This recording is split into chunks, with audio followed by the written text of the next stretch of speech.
नमस्कार। आपका अखबार के YouTube चैनल पर आपका स्वागत है। मैं हूं प्रदीप सिंह। राजनीति दो तरह की होती है। एक होती है लक्ष्य की राजनीति। आप जब राजनीति में आते हैं या राजनीतिक दल की स्थापना करते हैं, शुरू करते हैं, तो आपका एक लक्ष्य होता है कि ये हमारा शॉर्ट टर्म जो है, छोटी अवधि का लक्ष्य है, ये हमारा जो है मध्यम अवधि का लक्ष्य है और ये दीर्घ अवधि का लक्ष्य। जो लक्ष्य तय करते हैं उसके अनुसार आप उसका रोड मैप बनाते हैं, उसको कैसे हासिल करना है, उसका रास्ता क्या तरीका होगा, और उसके लिए क्या क्या ज़रूरी होगा, क्या करना होगा, आपको किस तरह की तैयारी की ज़रूरत होगी, ये सब तय करते हैं। दूसरी होती है उपलक्ष्य की राजनीति। इसमें कुछ ज़्यादा करना नहीं पड़ता आपको, इसमें कोई लक्ष्य नहीं बनाना पड़ता, इसमें कोई रोड मैप नहीं बनाना पड़ता, इसके लिए कोई तैयारी नहीं करनी पड़ती। इसके लिए आपको जो है ये सोचना नहीं पड़ता कि हमको किस तरह की ताकत, किस तरह का संगठन बनाना है, किस तरह की नीतियां या कार्यक्रम बनाने हैं। इन सब के बारे में आपको कुछ सोचना नहीं पड़ता। इस सब से आप मुक्त होते हैं। उपलक्ष्य मानी इवेंट, एक घटना हुई, उस पर राजनीति की, फिर उसको छोड़ दिया, अगली घटना हुई तो अगली घटना पर जो है राजनीति शुरू की। तो ये इवेंट की जो राजनीति है वो इस समय, उपलक्ष्य की जो राजनीति है इस समय अपने देश का विपक्ष कर रहा है। और बीजेपी इस समय लक्ष्य की राजनीति कर रही है। बीजेपी ने खास तौर से पिछले 9 साल में, वैसे तो जनसंघ के समय से कर रही है, एक लक्ष्य है, लेकिन बीजेपी का जो लक्ष्य था जनसंघ के समय में, वो सपना देखने की भी उसकी उतनी हैसियत नहीं थी। ये कभी कल्पना भी नहीं की थी कि वो कभी केंद्र में सत्ता में आ सकती है। उसका उस समय जो लक्ष्य था, एक प्रभावी विपक्ष की पार्टी बनने का, कि हमारी संख्या इतनी हो कि हम प्रभावी विपक्ष की भूमिका निभा सकें। तो उसमें 25, 30, 35, 40 सीटें आ जाए तो बड़ी बात होती थी। वहाँ से शुरू किया सफ़र बीजेपी ने, और लक्ष्य फिर निर्धारित किया, फिर से पुनर्निर्धारित किया 90 में, बल्कि कहें 88 से शुरू हो गया था, और 84 में 2 सीटों पर आने के बाद लक्ष्य हुआ कि अब हमको जो है केंद्र में सत्ता में आने के लिए कोशिश करना चाहिए, हमको मल्टी स्टेट पार्टी से नेशनल पार्टी बनने की कोशिश करना चाहिए। और पिछले 9 साल में एक नया लक्ष्य, पुनर्निर्धारण हुआ फिर से लक्ष्य का, और ये हुआ कि हमको अपना सामाजिक और भौगोलिक विस्तार करना है। यानी जहाँ, जिन प्रदेशों में, देश के जिन राज्यों में जहाँ पर हम नहीं हैं, हमारी ज़्यादा बड़ी उपस्थिति नहीं है, मजबूत उपस्थिति नहीं है, वहाँ बढ़ाना है। और समाज के जिन वर्गों में हमारी पहुँच नहीं है, हमारा समर्थन नहीं है, उसको बढ़ाना है। ये लक्ष्य लेकर भारतीय जनता पार्टी चली। और आज स्थिति ये है कि उसने पिछड़ा वर्ग, अति पिछड़ा वर्ग जो है, गैर यादव जो पिछड़ा वर्ग है और गैर जाटव जो दलित वर्ग है, उसमें अपनी मजबूत पकड़ बना ली है। और उसका सबसे बड़ा उदाहरण है उत्तर प्रदेश। और ये राष्ट्रीय स्तर पर जो है उसको एक तरह से एक्स्ट्रापोलेट कर रही है, और धीरे धीरे उस राष्ट्रीय स्तर पर वो उसका फॉर्मूला धीरे धीरे आगे बढ़ रहा है अलग अलग राज्यों में। अब बीजेपी का लक्ष्य है इस समय दक्षिण में। कर्नाटक में उसकी सरकार है, अभी चुनाव चल रहा है, नतीजा आएगा तो मालूम होगा किसकी सरकार बनती है। लेकिन उसके अलावा तेलंगाना, केरल, तमिलनाडु, आंध्र प्रदेश अभी छोड़ा हुआ, आंध्र प्रदेश में स्थिति बड़ी ख़राब है अभी बीजेपी की। इन राज्यों में बहुत तेज़ी से बढ़ने की कोशिश कर रही बीजेपी। अभी आपने देखा होगा, सोमवार को प्रधानमंत्री नरेंद्र मोदी, सोमवार और मंगलवार को 2 दिन का उनका केरल का दौरा था, जो रोड शो हुआ उनका। केरल जैसे प्रदेश में जहां बीजेपी की उपस्थिति नगण्य है, राजनीतिक उपस्थिति, एक विधायक है, सिर्फ एक भी सांसद आज तक 75 साल में नहीं चुना गया। उस राज्य में जिस तरह का स्वागत हुआ प्रधानमंत्री का, और नया जो एक सामाजिक समूह जुड़ा वो है ईसाई समुदाय। जिस तरह से उन्होंने स्वागत किया, जिस तरह से उन्होंने समर्थन देने की घोषणा की, जिस तरह से बातचीत के लिए सामने आए, तो जो एक अनटचेबिलिटी थी बीजेपी को लेकर, छुआछूत का भाव था, अछूत राजनीतिक रूप से मानते थे भाजपा को, वो समाप्त हो गया। बीजेपी को कितना वोट मिलेगा नहीं मिलेगा ये मैं नहीं बता सकता आपको, लेकिन मैं ये मानने को तैयार हूँ कि केरल में, अभी केरल की बात कर रहे हैं, केरल में ईसाई समुदाय के लोग भारतीय जनता पार्टी के लोगों से इंटरैक्ट करने के लिए तैयार, उनकी बात सुनने के लिए तैयार हो गए। डेमोक्रेसी में इसका बहुत महत्व होता है कि लोग आपकी बात सुनने को तैयार हो। ये पहली स्टेज होती है। जब सुनते हैं तब तय करते हैं कि इनकी बात को मानना है कि नहीं मानना है, और मानना है तो कितनी देर तक आजमाने के बाद मानना है। ये इससे तय होता है किसी राजनीतिक दल का जो विस्तार है, जो उसका क्रमिक विकास है, वो तय होता है। तो भारतीय जनता पार्टी उस लक्ष्य को लेकर उस तरह से चल रही है। और इसके अलावा भारतीय जनता पार्टी केवल ऐसा नहीं भौगोलिक विस्तार में ही लगी है, सामाजिक विस्तार में, जातियों और पंथ में अपना विस्तार बढ़ाना चाहती है। एक और काम हो रहा है 2024 को लक्ष्य करके, और ये काम जो है पिछले 9 साल से लगातार हो रहा है। आपने प्रधानमंत्री नरेंद्र मोदी को देखा होगा कि जितनी भी केंद्रीय योजनाएं हैं उनके केंद्र में महिलाओं को रखा गया है। उनका मानना है कि अगर देश का विकास करना है, तेज़ी से विकास होना है, महिलाओं को ज़्यादा अवसर देना पड़ेगा, महिलाओं की भागीदारी बढ़ानी पड़ेगी, उनको समान अवसर देना पड़ेगा और बराबरी का अवसर देना पड़ेगा। उनकी जो सहभागिता हो वो पुरुषों के बराबर हो।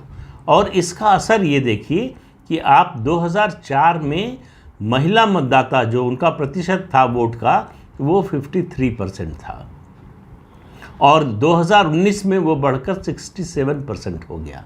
यानी महिलाओं में जागरूकता, राजनीतिक जागरूकता पहले के मुकाबले बड़ी तेज़ी से बढ़ी है। वो राजनीतिक प्रक्रिया का हिस्सा बनना चाहती हैं, वो राजनीति में समझती हैं कि उनका भी स्टेक है, क्योंकि इस देश में उनका स्टेक है, क्योंकि इस समाज में उनका स्टेक है। तो वो इसलिए राजनीति में सक्रिय भागीदारी के लिए तैयार हैं। ये समय है जब महिलाओं का प्रतिनिधित्व बढ़ाया जाए। इस बात को बीजेपी समझ रही है। राष्ट्रीय स्तर पर उसने एक सर्वे कराया है, उसके आंकड़ों के आधार पर बीजेपी तैयारी कर रही है आगे की भविष्य की, कि किस तरह से पार्टी संगठन में और सरकार दोनों जगह पर महिलाओं का प्रतिनिधित्व बढ़ाया जाए। इसके लिए कोशिश ये है कि 2024 के लोकसभा चुनाव में 543 जो लोकसभा सीटें हैं उनमें से 1/3 सीट पर महिला उम्मीदवार खड़े किए जाएं। अब ये एक तरह का क्रांतिकारी परिवर्तन है। महिलाओं के बीच में एक संदेश भेजने की कोशिश है कि आपकी जो राजनीतिक महत्वाकांक्षा है, आपकी राजनीतिक जो जागरूकता है, उसको हम पहचान रहे हैं, उसको रिकॉग्नाइज कर रहे हैं, और उसके अनुसार आपकी सहभागिता के लिए हम तैयार हैं। आप हमारे साथ काम करें, हमारी पार्टी के साथ, हमारी विचारधारा के साथ, इसके लिए हम तैयार हैं। और उसका असर दिखाई दे रहा है। महिलाओं की भागीदारी जिस तरह से बढ़ रही है, जिस तरह से भाजपा के प्रति आकर्षण बढ़ रहा है, जिस तरह से भाजपा को वोट देने वालों में महिलाओं की संख्या बढ़ती जा रही है, महिला मतदाता ज़्यादा आगे बढ़ चढ़कर भाजपा को वोट दे रही हैं, तो इसका भी असर है। तो ये स्थिति बहुत समय तक नहीं रह सकती। महिलाओं के एक वर्ग में, इस सर्वे के अनुसार महिलाओं के एक वर्ग में जो है ये भी भावना आ रही है कि हम क्या सिर्फ वोट देने के लिए हैं, यहीं तक हमारी हिस्सेदारी होगी राजनीति में। हम राजनीति में सक्रिय रूप से भाग क्यों नहीं ले सकते, हम चुनाव क्यों नहीं लड़ सकते। तो उनकी सबसे बड़ी मुश्किल होती है कि जो डिस्ट्रिक्ट लेवल पर या उससे नीचे जो नेता हैं, पुरुष नेता हैं, वो सबसे बड़ा रोड़ा बनते हैं। उनको विश्वास ही नहीं होता कि कोई महिला उम्मीदवार, कोई महिला जो है नेता, वो चुनाव लड़ सकती है और जीत सकती है। बीजेपी इसी माइंडसेट को बदलने के लिए काम कर रही है कि महिलाएं भी चुनाव लड़ सकती हैं और जीत सकती हैं, और पुरुषों से बेहतर भी कर सकती हैं। लेकिन इस प्रतिद्वंदिता को अभी छोड़ दिया जाए, लेकिन महिलाएं ज़्यादा से ज़्यादा संख्या में चुनाव लड़ने के लिए आगे आएँ। और इसका आधार तैयार हुआ है पंचायत राज से, और उसके अलावा स्थानीय निकाय के जो चुनाव होते हैं उनमें महिलाओं की हिस्सेदारी बढ़ने के कारण। तो ग्रास रूट से उठकर महिला नेता आगे आ रही हैं, महिला कार्यकर्ता आगे आ रही हैं, जो अपनी भागीदारी राज्य के स्तर पर और राष्ट्रीय स्तर पर निभाने के लिए तैयार हैं, जिम्मेदारी निभाने के लिए तैयार हैं। तो ऐसे में भारतीय जनता पार्टी इस बदलाव को, इस ललक को, जो महिला मतदाताओं में ये जो ललक है राजनीति में सक्रिय रूप से और ज़्यादा बड़ी भूमिका निभाने की, उसका लाभ उठाने की कोशिश कर रही है। तो उसके लिए एक रोड मैप बनाया जा रहा है। राष्ट्रीय पदाधिकारी जो वंती श्रीनिवासन हैं, उनको एक बड़ी जिम्मेदारी दी गई है कि कैसे जहाँ जहाँ दफ्तर हैं, जहाँ संगठन के दफ्तर हैं, उसके अलावा सरकारी दफ्तरों में भी जहाँ बीजेपी की सरकारें हैं वहाँ कैसे महिलाओं की हिस्सेदारी बढ़ाई जाए, कैसे ज़्यादा से ज़्यादा महिलाओं को शामिल किया जाए इस पूरी योजना में। अभी स्थिति यह है कि लोकसभा की 303 सीटें हैं बीजेपी के पास, उसमें से सिर्फ 42 महिला सांसद हैं। बीजेपी इस संख्या को बहुत ज़्यादा बढ़ाना चाहती है 2024 के चुनाव में। इसलिए आप प्रधानमंत्री की कोशिश देखें। उसके अलावा जिस तरह से अलग अलग समूहों को, सामाजिक समूहों को जोड़ने की कोशिश हो रही है, पसमानदा समाज, मुसलमानों में पसमानदा समाज को जोड़ने के लिए जो कोशिश बीजेपी कर रही है, उनके वोट मिलेंगे कि नहीं मिलेंगे ये पता नहीं है, लेकिन उन तक अपनी बात पहुँचे, वो हमारी बात सुनने को तैयार हो और वो हमारी बात को सुनने के बाद फैसला करें, बजाय इसके कि हमारी बात सुने बिना, हमसे मिले बिना, हमको जाने बिना एक फ़ैसला पहले से कर लें और उसके अनुसार आचरण करें। बीजेपी चाहती है कि हमारी बात सुनने के बाद, हमारा काम हमारी सरकारों का देखने के बाद वो जो भी फैसला करें, वो उनका अधिकार है, लोकतांत्रिक अधिकार है, वो उनका संवैधानिक अधिकार है। किसको वोट दें, किसको नहीं वोट दें, ये उनके ऊपर, उनके विवेक पर निर्भर है और उनकी जो भी विवशताएं हो या उनकी जो भी इच्छा हो, उनकी जो भी प्राथमिकता हो, उसके अनुसार वोट दें। लेकिन बात तो सुने। इसी कोशिश में आप देखिए कि गोवा में और नॉर्थ ईस्ट में बीजेपी का जनाधार ईसाई समुदाय में बहुत तेज़ी से बढ़ा है और उसका नतीजा है कि ईसाई विधायक जीतकर नॉर्थ ईस्ट में भी आए हैं, अलग अलग राज्यों में, और गोवा में भी।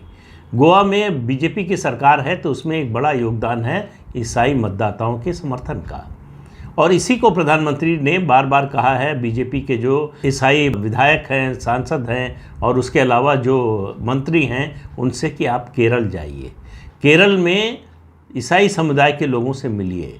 और अभी केरल की उनकी यात्रा, मुझे लगता है कि पिछले 75 सालों में किसी भारतीय जनता पार्टी के नेता का ऐसा स्वागत केरल में नहीं हुआ होगा।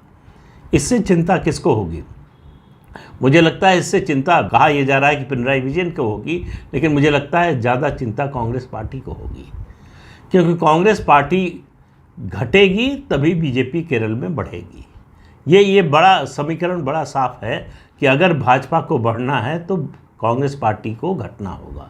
और ये स्थिति जो है सीपीएम को जो है वो उनके माकूल है, उनके अनुकूल आती है, क्योंकि उनके लिए वैचारिक रूप से भारतीय जनता पार्टी से लड़ना ज़्यादा आसान है बनिस्बत कांग्रेस पार्टी के।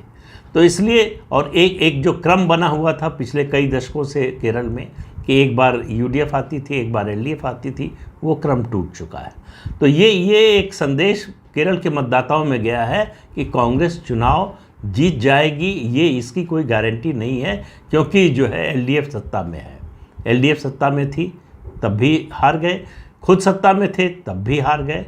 तो ये जो इससे जो वातावरण बनता है वो एक तीसरी पार्टी की एंट्री का आधार तैयार करता है, वही भारतीय जनता पार्टी कर रही है। तो भारतीय जनता पार्टी की नज़र 2024 के लिए एंटी इनकम्बेंसी से लड़ने के लिए सबसे ज़्यादा अगर कहीं पर है तो वो है महिला मतदाताओं पर। और विपक्ष क्या कर रहा है? उपलक्ष्य की राजनीति कर रहा है। हिंडनबर्ग की रिपोर्ट आ गई तो उस पर हल्ला मचा लिया, बीबीसी की डॉक्यूमेंट्री आ गई तो उस पर हल्ला मचा लिया, कुछ नहीं मिला कर्नाटक में तो नंदिनी वर्सेस जो है अमूल दूध का मुद्दा उठा दिया। तो ये जो क्षणजीवी राजनीति है ये बड़े लंबे समय तक चलती नहीं, बल्कि कहें मध्यम समय में भी नहीं चलती। ये क्षणजीवी ही होती है, ये कुछ घंटों के लिए या कुछ दिनों के लिए चलती है, चर्चा होती है, बहस होती है, लगता है कि हमारा जो है समर्थन बढ़ रहा है, हमारे पक्ष में लोग बोल रहे हैं, लेकिन उसका कोई ज़्यादा दीर्घकालिक असर होता नहीं है। यही समस्या कांग्रेस की भी है, यही समस्या विपक्ष के बाकी दलों की है कि उनके पास मुद्दों की कमी है, उनके पास सबसे बड़ी बात लक्ष्य की कमी है। उनके पास कोई दूरगामी लक्ष्य नहीं है, उनके पास कोई रोड मैप नहीं है। जो लक्ष्य ही नहीं है तो उसका रोड मैप क्यों बनाएंगे? तो रोड मैप भी नहीं है उनकी, इसलिए उनको लगता है कि कोई नैरेटिव खड़ा करने की भी ज़रूरत नहीं है। सिर्फ विरोध करो, मोदी को हटाना है, बीजेपी को हटाना है, एक मुद्दा, इसके अलावा कोई मुद्दा नहीं। तो उसमें जोड़ने की कोशिश करते हैं कि महंगाई है, बेरोज़गारी है, और महंगाई इतनी हो गई है, बेरोज़गारी इतनी हो गई है, 75 साल में कभी नहीं रही। कोई भाई पूछे उनसे कि भाई अगर ऐसी स्थिति है तो लोग नाराज़ क्यों नहीं हो रहे हैं सरकार से, सरकार के खिलाफ खड़े क्यों नहीं हो रहे हैं, लोग सरकार के खिलाफ सड़क पर क्यों नहीं आ रहे हैं। तो ये बात विपक्ष समझने को तैयार ही नहीं है कि उसकी बात की विश्वसनीयता ही नहीं है लोगों के मन में। और जब तक विश्वसनीयता नहीं होती तब तक बदलाव नहीं आता। आप बदलाव कभी नहीं ला सकते अगर लोगों को आपकी बात पर भरोसा ना हो।